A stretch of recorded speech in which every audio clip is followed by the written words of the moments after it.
But it sounds to me like you've lost a lot of trust in your whole body. Yes. Maybe because of things you believe about it, things you've been told, and the way it feels. Yeah. Would you agree with that? Yeah, totally, yeah. Okay. So if we can get you feeling stronger and more confident in your body, then that opens up a lot of doors. I think that's a good way of putting it. I feel like I've lost a lot of strength overall. Yeah. And a lot of flexibility, I think. Yeah. And you will have a bit. So let's think about, first of all, let's take something like sitting. Sitting is one of the major things, right? Yeah. In fact, it sounds like almost the major thing is the sitting issue. Yes. Pain when you're sitting on a bus, pain when you're trying to get out of the chair or the seat of the bus. Yeah. And even I presume if I was to make you stand up just now, you would hurt, would you? It would be a bit creaky, yes. Creaky. Is it hurting you just now when you're sitting there? At the moment, I'm not too bad, just a little bit. A little bit. Can I get you to do a little experiment first of all then? Can I get you to slouch into the chair and let your legs fall apart? Because what I notice, you won't be able to see this in the camera, but what I notice is you sit sort of almost with your knees squeezed as well. Okay. So I would never sit like this. When did you last sit like this then? Oh God, I can't even remember. I would never sit like this. Before age 18 probably? I think first of all, it looks really horrible. I would never sit like this. Looks horrible? Yeah, it just looks like you're half asleep. I would never sit like this. Looks like you're half asleep? Yeah.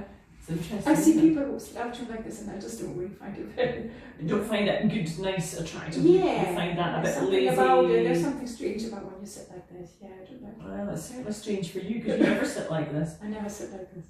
Certainly strange. So how does it feel? Do you sit like this? Do you sometimes sit like that? Yeah, I do. Okay. Yeah, especially if I'm watching a movie.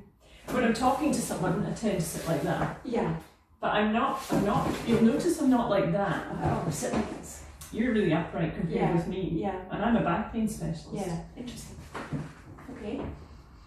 So I suppose what I want to see is, what does it feel like? So when you sit like that, I know you don't like it. Yeah. But what does it, right, relax down, breathe.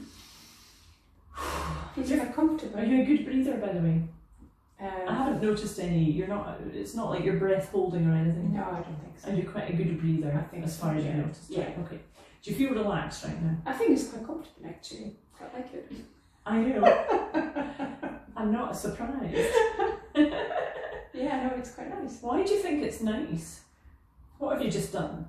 I think I've taken the concentration off the way I sit. Yeah. I think I concentrate when I sit, and now I'm no longer concentrating. Yeah, that's a lovely way to put it. Yeah. So I suppose it's a bit like having a fist or having a relaxed hand. I think it made me realise that I constantly think how I sit.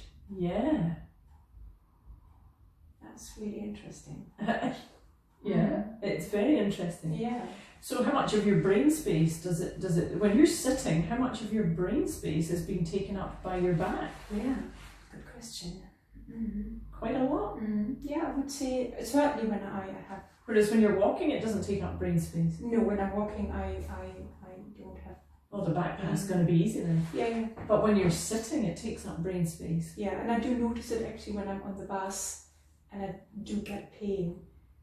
I'm not quite sure what position I should my spine in, whether I should be over erect, which I sometimes do, but then I really think, oh, that's not very good. So I do a lot of toying around to find that position that is actually, which I think is the right position to stop that sensation of pain. So yes, even on the bus, one of those positions would never be a slouch. Yeah. Is that right? No, I would try to maybe flex my spine, but I wouldn't slouch. You would never slouch? No. You would never do this? Never. Right. This is so funny. I like that, yeah. I think I would never sit like this. Interesting. You're going to sit like this? Yeah. So I'll tell you physiologically what's happened here is you've let the muscles go. Yeah. So there's quite a lot of evidence, loads of evidence has come out now that's saying people with persistent back pain have got overactive muscles quite often. Yeah. And there's a muscle at the bottom of the spine which looks a bit like a Christmas tree. Yeah. So it kind of looks like that. Yes. And it's called multifidus. And there's been studies that have shown that people with persistent pain have got overactive multifidus. That wouldn't surprise me. It's like having a fist in your back the whole time. And when they try and relax it, it doesn't feel particularly nice because it's been like that for ages. Sometimes it's been like that for years or all their life. It can often be learned from a parent, which is why I'm asking you a bit about mum. Possibly. So there's two things that might be going on here: genetic links, maybe, but also learned behaviours. And we know that adolescents learn back pain stuff from And their I might not parents. even be aware of it, of course. No, that's right. It's almost subconscious. Yeah. But what happens when you go into a slouched position is multifidus gets slightly stretched and switches off because it relaxes. Yeah. So I'm really interested to know, does your pain go away when you slouch? And if so, we can pretty much say it's that muscle. To be honest, at the moment I just feel quite comfortable. Yeah. Because it looks comfortable. Yeah, I feel quite relaxed. And the stuff about posture is quite old-fashioned. So your beliefs. So the whole Alexandra technique type thing. Yeah, that's not got great evidence now. It's all been Interesting. updated. So modern research says that actually posture should be relaxed.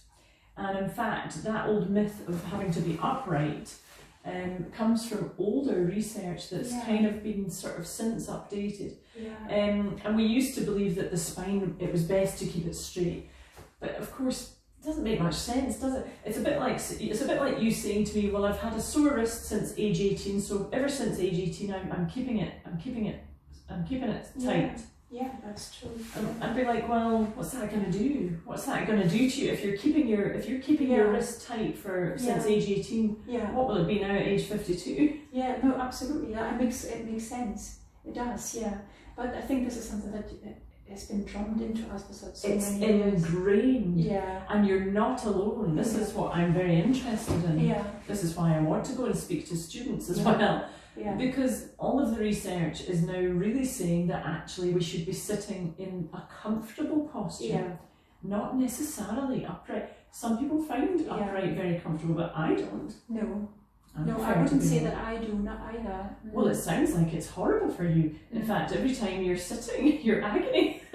Well, I think you're sore. I'm sore, and I do think about it, definitely. I do think about it. So what would it take to switch off the thinking and relax it? And why not try that for a while and see what happens? Absolutely. And I mean, now something has to change, doesn't it? Yeah, absolutely. I mean, now that the back pain is receding, obviously I have a bit more flexibility again how I'm sitting. So yeah, I think that would be really good to see if I can switch that off again, that vigilance. Yes, definitely. I think it's the vigilance that's probably ingrained as well, but you can switch vigilance on. So someone said something and it's maybe offended you slightly. If you worry about it, what happens? Does it get bigger or smaller? Yeah, it becomes a thing, doesn't it? It becomes a thing. It becomes bigger, yeah. So vigilance is one of, again, this is another area of research that we're now noticing that people who are highly vigilant will start to actually get more problems. Yeah, also you become oversensitized. So I think every time you sit down, you're probably immediately going, Yes, I do. Yeah, is that chair straight?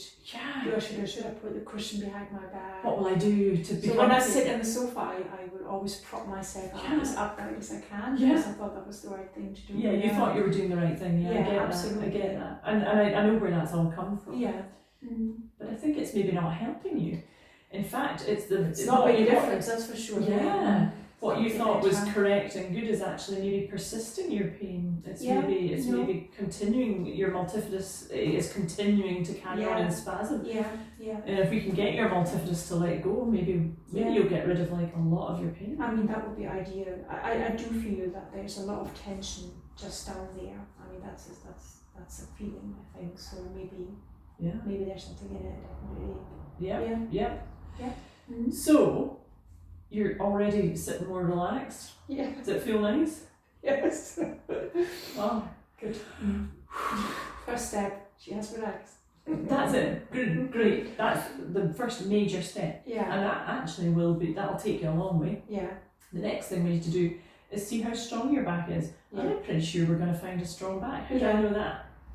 You can hoover. Yes. You can leap around the place. You're a busy woman. Yeah. This is the you other do thing yoga. that I was never so sure about, all the stuff about strengthening your core and stuff. And well, what do you think? Do you think it's a good idea? don't know. I have my doubts now. So we shouldn't need to so if I reach for this box of tissues, I don't need to tell my muscles what to do. They just do it. Yes. Same with your core.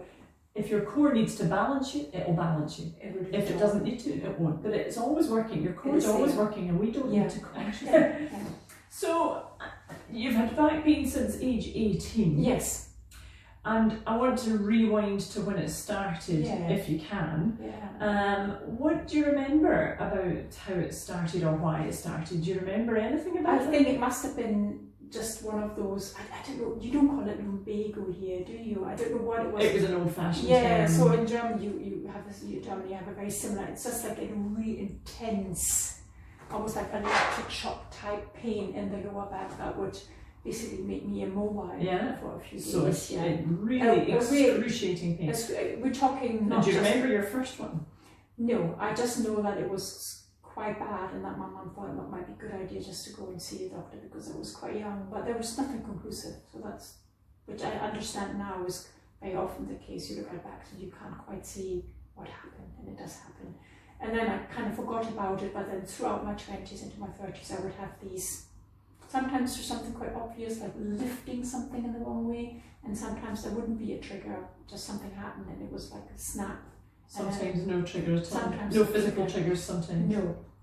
Any emotional triggers have you noticed over the years? Not really. Like do you tend to have episodes when you're run down or when you're having a tough time or to be honest, change? this one here, I'm thinking it could be related to me having been run down at the same time, because I thought I had a tummy bug, so my lower abdomen got really inflamed, and I started almost simultaneously. I got a really inflamed joint, and it's still inflamed in my little finger and my back. When so just before then, or just after that. So and I said to my husband, I don't know if this is all connected, that there's some kind of inflammatory process going on in my body, or so I just thought, I'm just obviously have something at the moment that makes me feel a bit low. And when you say at the moment, do you mean this past 10 days or? I thought the trigger might have just been that I had some kind of inflammation in my bowels, and I thought, is this connected to then triggering? And it's also close, it's the same area. It's just wild speculation. But normally, I think the 2 episodes where I had the most severe back pain would have been where I was both lifting something or very, very stationary, a long car ride. So one was when I was trying to move some heavy boxes for hours on end in the office.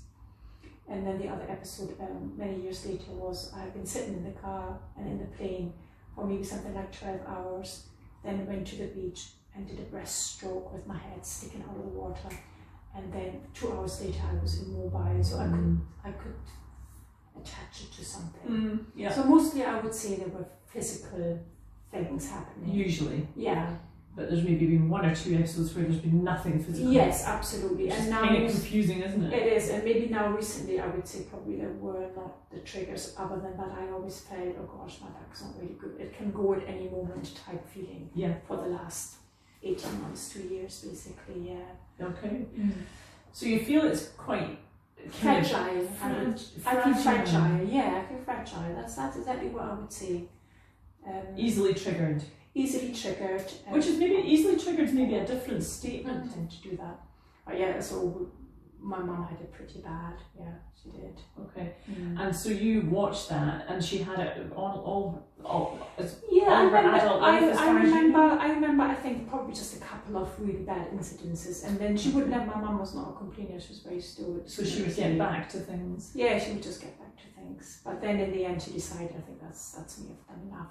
Because she couldn't, because she just couldn't carry on. She wouldn't speak to us much about it. She just kind of meant, we knew that she always had problems with her back, but then she just decided, and she didn't need to work, so she just decided to just take a step back. Yeah. And did it affect her mobility and things? Like, was she? No. So in between times, in between times, she was okay. Could she bend? Could she? Or did she do funny things when she was bending? Would she squat instead of bending? She would definitely be quite careful, I think, at moments, and she would go in the garden and then go on for a week kind of stuff. And was she a very upright sister? Yeah, she's just like me. We're very similar. Yeah.